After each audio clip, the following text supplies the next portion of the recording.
और उनके साथ 2 देसी पिस्टल और 4 कारतूस बरामद किए गए और वो एक अपाची मोटरसाइकिल भी बरामद किया गया, जिसका भी उन लोगों के द्वारा कोई कागजात प्रस्तुत नहीं किया गया है। संभवतः वो भी चोरी। लगातार हो रही बारिश के कारण अधवारा समूह की धौंस नदी के जलस्तर में लगातार वृद्धि हो रही है। जलस्तर में हुई वृद्धि के कारण दरभंगा के सिंगवाड़ा प्रखंड के टेकटार पंचायत के वाजिदपुर गांव से चचरी क्षतिग्रस्त हो गया, जिसके कारण 1 दर्जन से ज्यादा गांव के लोगों का संपर्क टूट गया, जिससे लोगों को काफी परेशानी का सामना करना पड़ रहा। और वहीं स्थानीय लोगों ने यातायात को बहाल रखने के लिए प्रशासन से नाव चलाने की मांग की। दरअसल केवटी प्रखंड और सिंहवाड़ा प्रखंड के 1 दर्जन से ज्यादा गांव को धौंस नदी पर बने चचरी पुल जोड़ती है। अब एक दूसरे गांव में पहुंचने में पहले 10 से 20 मिनट का समय लगता था, लेकिन पुल क्षतिग्रस्त हो जाने के कारण लंबी दूरी तय कर बाजार आना पड़ता है। प्रत्येक वर्ष नदी के जलस्तर में वृद्धि हो जाने के बाद लोगों का आवागमन बिल्कुल ठप हो जाता है। टेकटार पंचायत है, हम लोग इस पार से उस पार आना जाना करते हैं। वहाँ टेकटार मार्केट है, इस पर पंजाब नेशनल बैंक है। लोग डेली यहाँ से उस पार से उस पार करता है और यहाँ पर पानी बहुत ज़्यादा हो गया है, इसलिए लचका किस टाइम में बह जाएगी उसका कोई ठीक नहीं है। इसलिए जिला प्रशासन एवं MLA मुरारी मोहन झा से अनुरोध है कि यहाँ पर अविलंब नाव की व्यवस्था कर दे। गृह विभाग ने राज्य के सभी अपर मुख्य सचिव और प्रधान सचिव और राज्य के DGP और सभी विभागाध्यक्ष को पत्र लिखकर आधार इनेबल बायोमेट्रिक अटेंडेंस सिस्टम को लेकर जानकारी मांगी। विशेष सचिव गृह विभाग ने पत्र लिखकर मार्च महीने में दिए गए निर्देश के आलोक में अभी तक की अद्यतन स्थिति के बारे में रिपोर्ट देने का निर्देश दिया है। गृह विभाग ने मार्च के महीने में सभी अधिकारियों के साथ बैठक का निर्देश दिया। आधार इनेबल बायोमेट्रिक अटेंडेंस सिस्टम पर तैयारी करें और इसी संबंध में गृह विभाग ने जानकारी मांगी है।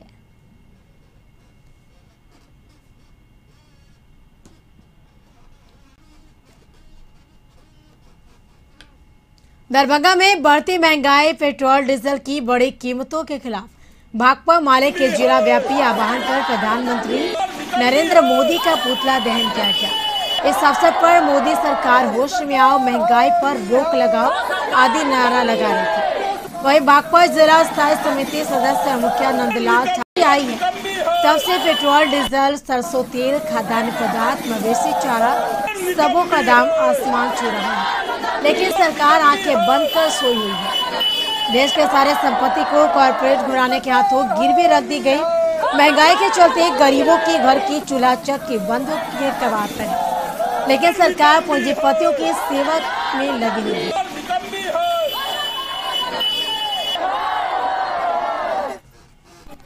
जब से तुम गद्दी पर बैठे हो, महंगाई आसमान छूता जा रहा है। गरीबों का जो भोजन है, आलू, प्याज, कड़वा तेल, आज 4 गुना ज्यादा वृद्धि हो गया है। आज पेट्रोल का दाम देख लीजिए, आज डीजल का दाम देख लीजिए, आसमान छू रहा है। ये पूरा देश की संपत्ति ये मोदी सरकार कॉर्पोरेट घराना को दे दिया है, और गरीब लोग जो है अभी भी भूखे के बिना रात खाता है तो दिन के लिए झकता है, और दिन खाता है तो रात। बदलते समय के साथ की पुरानी परंपराएं टूट रही है। सनातन धर्म में आमतौर पर किसी भी महिला की मौत के बाद पति या बेटा द्वारा मुखाग्नि देने की परंपरा रही, लेकिन कई मामलों में पति और बेटा के नहीं रहने की स्थिति में बेटे द्वारा मुखाग्नि देने का मामला सामने आता रहा। परगया में 3 बेटे के रहते हुए एक विधवा बेटी पहले अपनी 94 साल की मौत के बाद पहले शव यात्रा में शामिल हुई और फिर शमशान घाट पर मां के शव को मुखाग्नि दिया। मुखाग्नि देने वाली महिला का नाम रीना देवी है, जो रोशनगंज थाना के आजमगढ़ स्थित मध्य विद्यालय में टोला सेवक है। और रीना देवी के पति BSF में जवान थे और 2004 में मेघालय में ड्यूटी के दौरान ही मलेरिया के शिकार हो गए थे। पति की मौत के बाद से वो अपनी मां और स्वर्गीय चांदो देवी के साथ ही रह रही थी, और 3 भाई और 4 बहन में सबसे ज्यादा मां की सेवा रीना देवी ने किया था। इसलिए परिवार के लोगों ने सनातन के धर्म के बेटे के द्वारा मुखाग्नि देने की पुरानी परंपरा के बजाय बेटे से मुखाग्नि देने का सामूहिक निर्णय लिया। मधुबनी में छात्र राजद नेता नसरुद्दीन की अध्यक्षता में थाना चौक पर बिहार एसटीटी मेरिट धांधली के खिलाफ मुख्यमंत्री नीतीश कुमार और बिहार के शिक्षा मंत्री विजय कुमार चौधरी का अर्थी निकालकर पुतला दहन किया। सभा को संबोधित छात्र राजद नेता सुदर्शन शाह ने कहा कि बिहार सरकार और शिक्षा मंत्री पर आरोप लगाते हुए कहा कि बिहार सरकार जो एसटीटी का मेरिट लिस्ट जारी किया है उसमें बहुत बड़ी धांधली किया गया है। यह मेरिट लिस्ट कहीं न कहीं सरकार के ऊपर यानी बड़े प्रश्न चिन्ह खड़ी कर रही है, जिसे छात्र राष्ट्रीय जनता दल कड़ी निंदा करती है और सरकार से उच्च स्तरीय जांच की मांग करती है।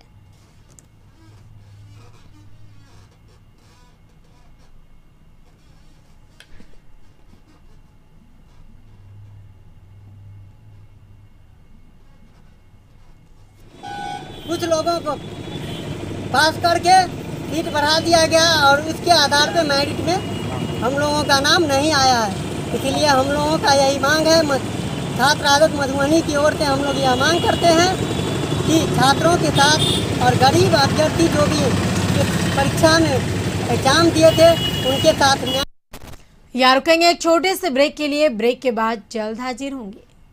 सहरसा जिले के सिमरी बख्तियारपुर प्रखंड के बलवाहाट उप क्षेत्र के सरोजना पंचायत में वज्रपात से 5 लोगों की दर्दनाक मौत हो गई। मरने वालों में अलग अलग परिवार के 4 बच्चे और एक बुजुर्ग महिला शामिल है। अचानक तेज हवा के साथ मूसलाधार बारिश होने लगी। बारिश से बचने के लिए पेड़ के नीचे बच्चों के साथ बुजुर्ग महिला ने शरण लिया था। इस दौरान आकाशीय बिजली की चपेट में आने से सभी की मौके पर ही मौत हो गई।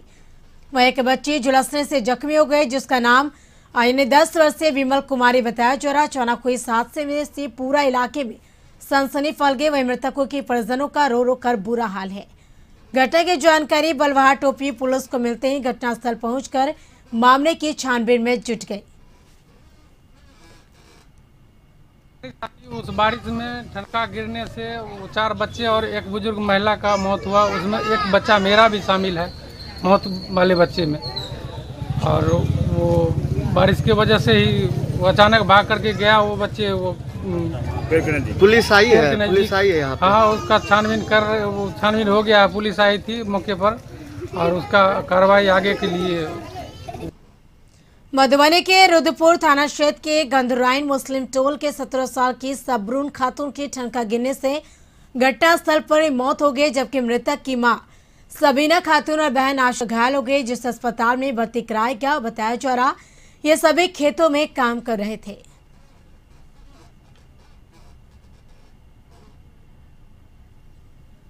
अंग्रेजों के जमाने के बना जनकपुर रोड रेलवे स्टेशन विभागीय लापरवाही की वजह से झील में तब्दील हो गया।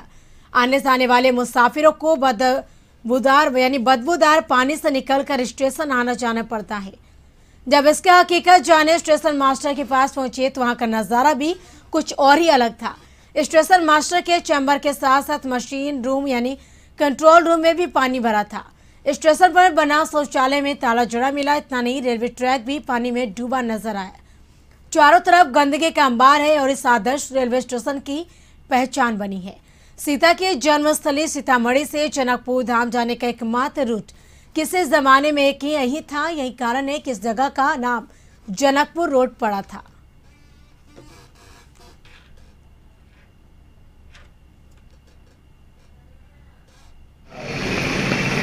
इतना मुद्दा है तो पानी लग जाता है। इतना गंदा पानी है, लोग पूजा करने कैसे आते हैं?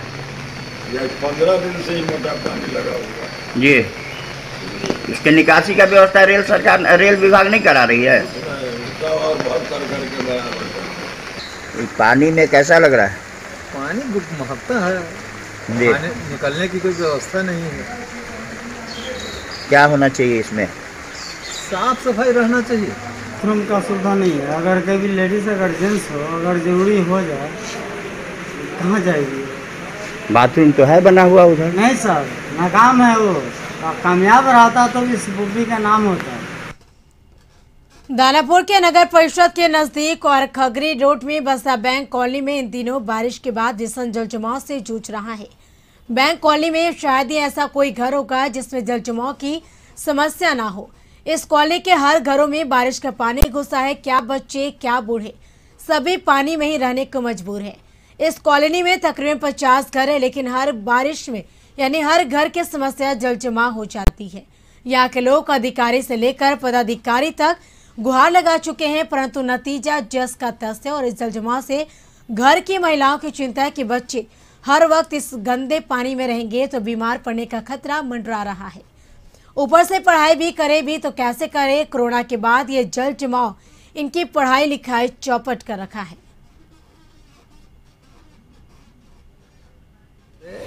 यहाँ रह रहे हैं और ये दुर्दशा हर साल झेलते हैं। और वार्ड पार्षद, वाइस चेयरमैन हुआ करते थे, अब तो नहीं है। एग्जीक्यूटिव ऑफिसर सब लोग को हम लोग कहते थक गए। क्या क्या लेटर भी दिए हैं, लिखे वहाँ पे लेटर भी दिए हैं।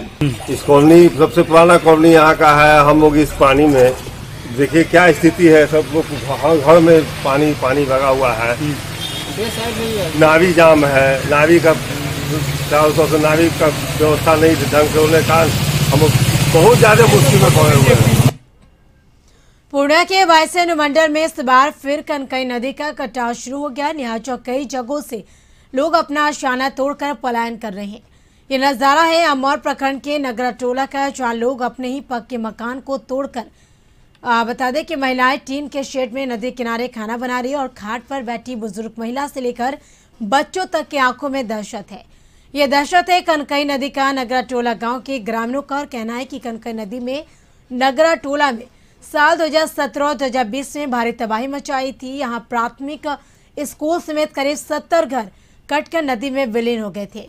अब की बार कनकई नदी घर के नजदीक आ गई है। सैलाब और कटाव के कहर से बचने के लिए वे लोग अपने ही बनाए घरों को तोड़कर सुरक्षित जगह की तलाश में जुट रहे हैं। वहीं अमौर के विधायक और AIMIM के प्रदेश अध्यक्ष अख्तरुल ईमान कहते हैं कि नेपाल और बंगाल होकर सोनापुर से फारबिसगंज तक बहने वाली सभी नदियां आकर अमौर और बायसी में मिलती है, जिस कारण यहाँ सबसे अधिक कटाव होता है। विषय ये है कि जो लोग विस्थापित हुए उन लोगों को, वो लोग जहाँ पर बसे उनको पीने का साफ पानी तक नहीं दिया गया। उनके नाम पर हजारों करोड़ों रुपये ठगी का काम किया गया है और इस वक्त तकरीबन 70 जगहों पर कटाव है चिन्हित पिछले साल हुए हैं। उसको हम लोगों ने सदन में उठाया, माननीय मुख्यमंत्री जी के समक्ष पेश किया। आज हम लोग जो है आज मतलब 3 साल से जो है हम लोग को यहाँ मतलब जो है जून के बाद बिल्कुल सुकून नहीं मिलता। इतना करंट, इतना आवाज रहता है पानी जब आने के बाद। इस समय पूरा नाव चलता है, इतना पानी रहता है, पूरा डूब जाते हैं हम लोग। घर तो टूटी गए, सरकार नहीं कुछ करे। समस्तीपुर में बारिश के कारण जल जमाव ने लोगों का जीना मुहाल कर दिया है। जगह जगह जल भराव से जनजीवन पूरी तरह अस्त व्यस्त हो गया। शहर के BED कॉलेज मोहल्ला, सोनबरसा चौक, RNR कॉलेज से कई मोहल्ले में पिछले 15 दिनों से जल जमाव के कारण लोगों को खासी परेशानी का सामना करना पड़ रहा। गली मोहल्ले की सड़कों पर 2 से 3 फीट तक पानी जमा है। नगर पालिका और जिला प्रशासन के द्वारा जल निकासी को लेकर प्रयास तो किए जा रहे, लेकिन उसका कोई असर होता नहीं दिख रहा। जल भराव की वजह से लोग अपने घरों में कैद हो गए हैं। रोजमर्रा के सामानों के लिए भी लोगों को परेशानी का सामना करना पड़ रहा है। इन मोहल्ले में रहने वाले ज्यादातर लोग अब दूसरे जगहों के लिए पलायन करने लगे हैं।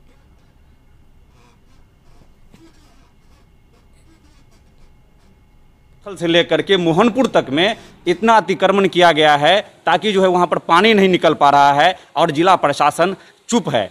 लग रहा है ये सर पिछले साल भी इससे इतना ही पानी था और 1.5-2 महीना रहा।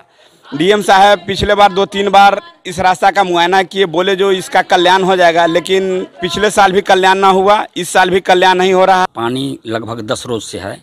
यह पौष इलाका है, नीचे जगह है और जब पानी रुक रुक कर हो रही मानसून की बरसात के कारण दरभंगा शहर के ज्यादातर इलाके में जल जमाव की गंभीर समस्या उत्पन्न हो गई है। दरभंगा नगर निगम के सभी दावे फेल साबित हो गए हैं। जल जमाव के कारण लोगों की परेशानियों को देखते हुए मिथिला स्टूडेंट यूनियन के लोगों ने लहेरिया सराय गुदरी बाजार इलाके में पानी के बीच धरना प्रदर्शन किया।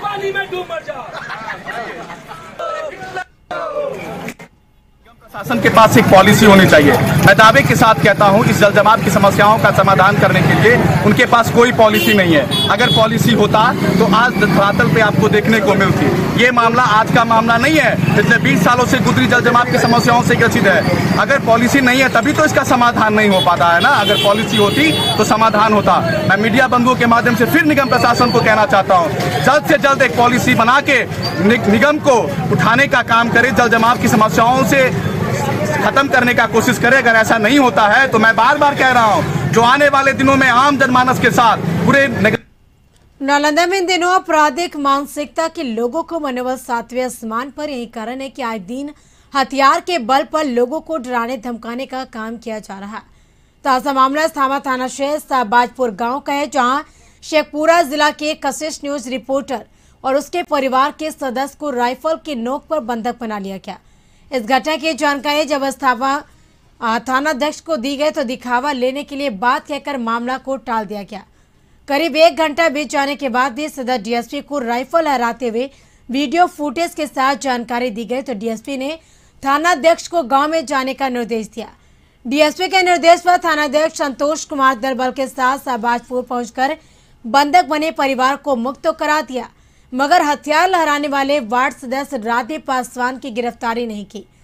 जबकि पत्रकार धर्मेंद्र कुमार का कहना है कि जिस वक्त पुलिस गांव पहुंची वो घर में ही मौजूद था और वह आपराधिक मानसिकता है और पूर्व में हत्या के आरोप में जेल भी जा चुका है। पीड़ित पत्रकार की माने तो साबाजपुर उसका पैतृक गांव है और गांव में वो अपना पुश्तैनी जमीन पर मकान का निर्माण करा रहा था। गांव के कुछ लोग जमीन को हड़पने की मंशा से राइफल की नोक पर बंधक बनाया।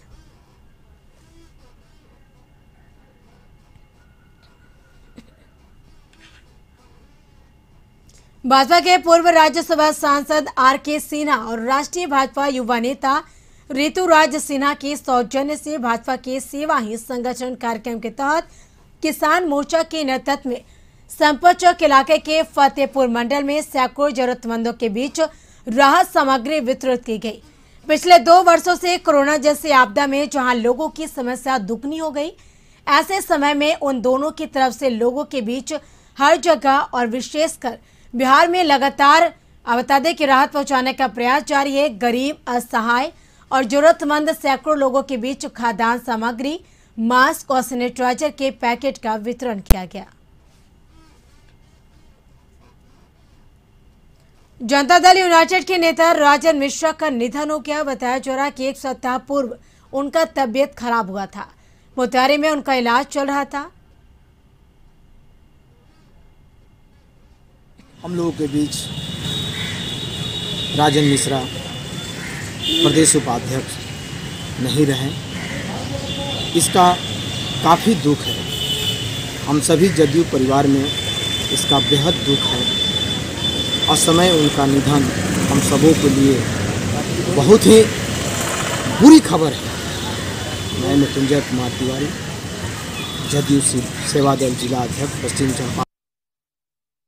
कोविड के टीकाकरण को लेकर बिहार के मोतिहारी का बनकटवा स्वास्थ्य केंद्र है पहला ऐसा स्वास्थ्य केंद्र जो अपने इलाके को पूर्ण रूप से टीकाकरण कर दिया है, जिसके बाद स्वास्थ्य मंत्री मंगल पांडे ने बधाई दी है।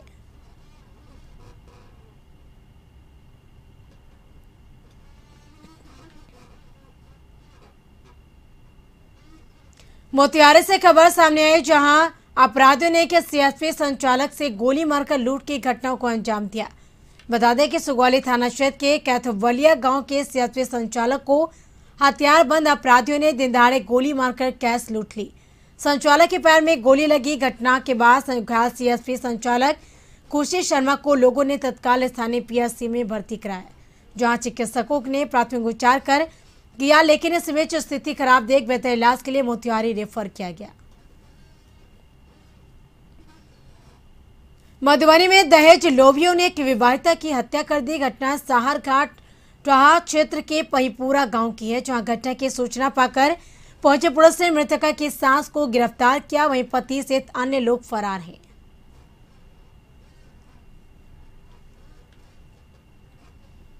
इसके साथ बिहार की खबरों में फिलहाल इतना ही। आप बने रहे कशिश न्यूज के साथ। नमस्कार।